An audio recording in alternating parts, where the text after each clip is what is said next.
Ho Chi Minh City is famous for many things. Its history, its culture, its street food, but it's easy to forget about the drinks as well. So I'm going to introduce you to a few things that I love in the city. So we have a wonderful drink called Yue Tak, and it's kind of like a mix of lemonade, tea, and a little bit of fruit tea. The thing that's wonderful about it is you can have it any time of day. As you can see, the sun's out, it's shining, it's incredibly hot right now.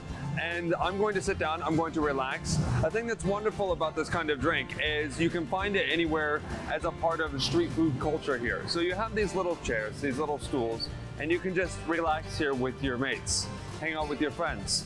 And the thing that's great about it, personally, is it's a great alternative to the classic drinking. Ho Chi Minh has many famous beers and coffees, but also a nice juice or tea really hits the spot sometimes.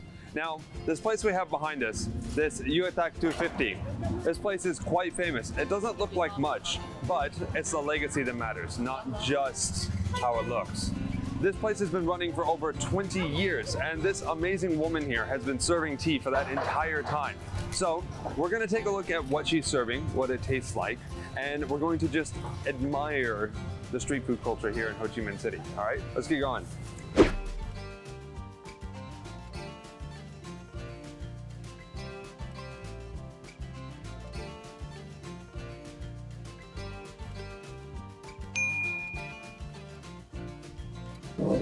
Coming on. Okay, so now we got our amazing little drink. We need to find a place to sit down. And the thing that's wonderful about these street spots is, I mentioned the chairs, right?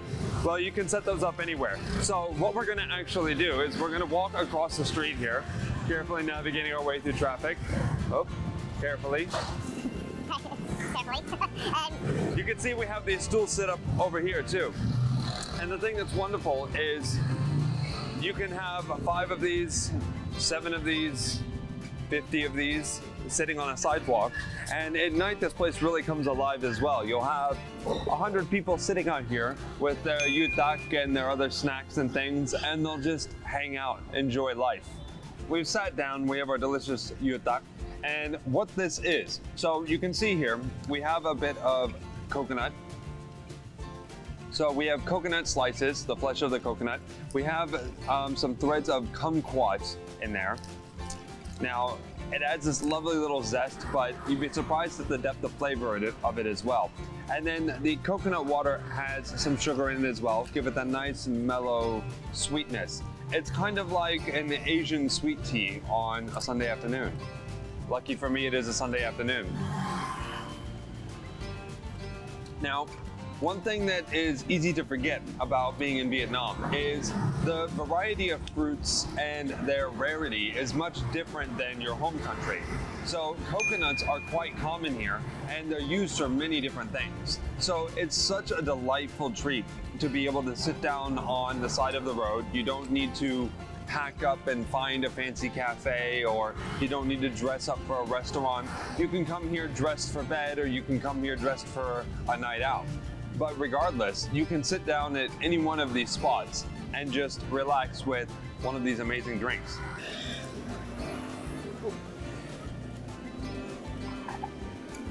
Now, Yue Tak is one of Ho Chi Minh's many famous drinks. And one of the most common drinks you'll find at any restaurant would be something like a cha dao, just an iced tea with some fruit flavoring in it. And it comes in many different varieties as well. There's so many different lovely fruit teas in this country. And this is one of my personal favorites for just a Sunday afternoon. We have much more to explore, and I'm going to take this with me. I don't want to drink it too fast. So we're gonna pack up and we're gonna head to the next spot. And I'm going to slowly sip this along the way.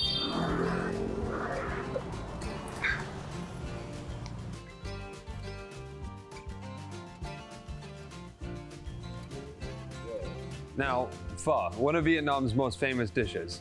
So there's 2 primary kinds of pho. There's dry pho and there's wet pho. So of course we have to get the wet pho because it's more traditional, I would say. Now, among those two primary categories, there's many different combinations and variations of pho. And right here, we have a delicious dish known as pho chua, which is kind of like a shellfish mixture of pho. So we're gonna order us some of that. We'll sit down and take a look at that. And that'll definitely make me feel better after that drink, because I tell you what, some yuecha by itself is delicious, but it needs some food to go with it. So now let's go sit down and wait for our food and see what it looks like. So one of the greatest things about finding these little spots here in Ho Chi Minh City is how much you feel like a part of a secret little club sometimes. And the reason is because of how hidden away a lot of this is. Not hidden in a sense that you can't find it, but naturally the geography of Ho Chi Minh City creates all of these small little back streets and sort of neighborhoods throughout the entire city. And because of the history and the culture of the city, they're full of life.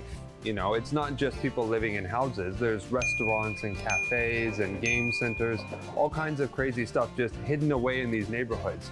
So you can just walk through one and find some place to sit down, have a nice meal, and there's nothing crazy or special about it. It's just a part of daily life. I see someone walking over right now, and let's talk about our delicious food.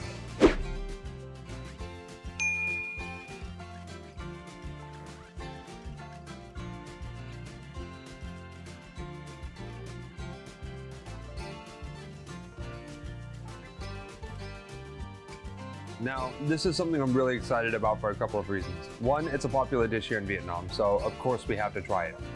The second thing is I have not actually had this dish yet, so I'm not entirely sure what I'm looking at, but what I do know is it looks amazing. So looking at this dish, I see a bit of chicken meat in there. Now, I'm guessing this is one of those dishes where you have to mix it up first. There's a lot going on here. So we're gonna go ahead and turn all this. You can see some green vegetables coming out under there as well. And it has this really thick sauce on it that's almost this sweet and sour kind of chili sauce. And it's really, really complementary to the meat. And with the texture of the meat and the noodles and the vegetables all mixed together, it creates this really wonderful, heavy meal. But the thing that's really nice about it as well, with the hot weather here in Vietnam, you don't always want a hot meal.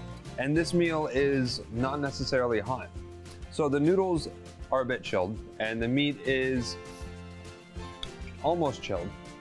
And we also have these amazing chili flakes here. You can see those. And we'll just sprinkle some of those on top. And that's gonna give it a nice crunchy texture on top of everything else. Oops. As well as adding a nice bit of kick. It is a very thick dish, so the noodles covered in that sauce have a really nice, soft and tender kind of texture, mixed in with the crunchiness of the vegetables and the chili flakes. And then the meat is so juicy as well. So we also have a few other decorations mixed in there as well. You can see we've got some peanuts here as well. And then we have some other bits of meat as well. I'm assuming this is either cartilage or liver. So we see some thinly sliced vegetables here. And these are really nice because they soak up that sauce really well, nice, evenly coated. But also, it's also, again, that crunchy texture. It's just, it's a nice fresh crunch, kind of like kimchi it tastes almost like. You can see they have the chicken thinly sliced there. Some meals will come with a larger piece of meat, which requires a bit of chewing and cutting to really get around it. But when they slice it up thin like this, it's very little effort to eat the dish, which is very nice.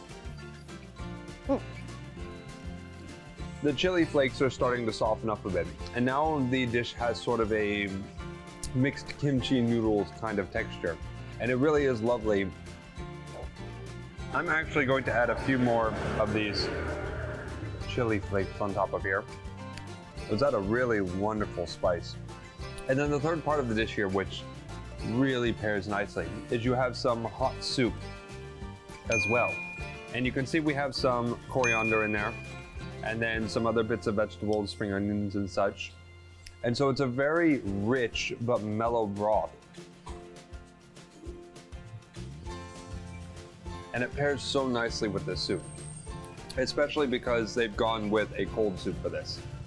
So I missed a tiny piece in here that really is adding quite a bit of extra texture and flavor that I'm really enjoying.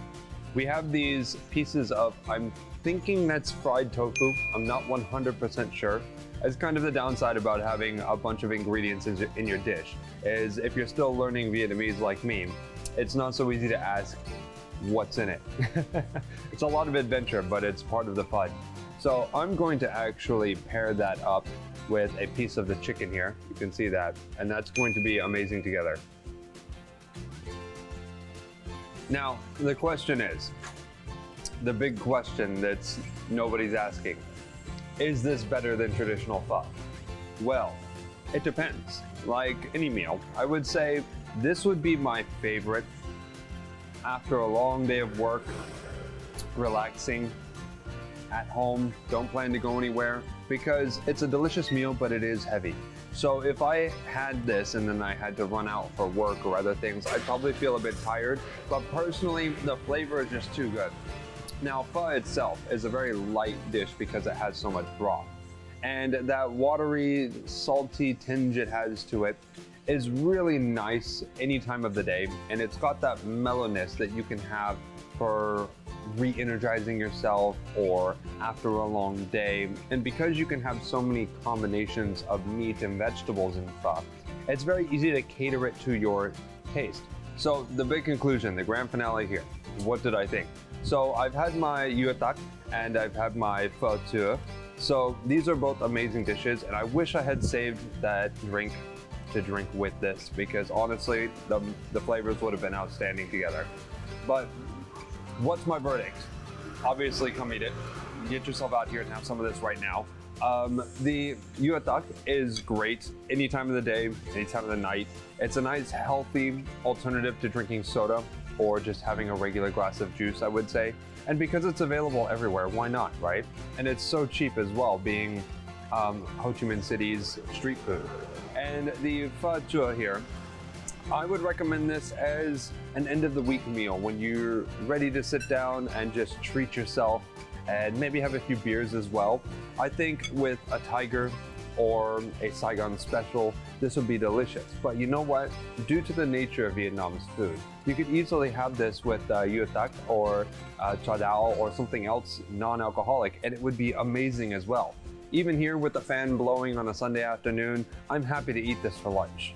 So my final verdict is go get you some. It's delicious. Now, as for next time, I'm thinking some coffee and some cafes, but we'll see what the schedule provides. So stay tuned.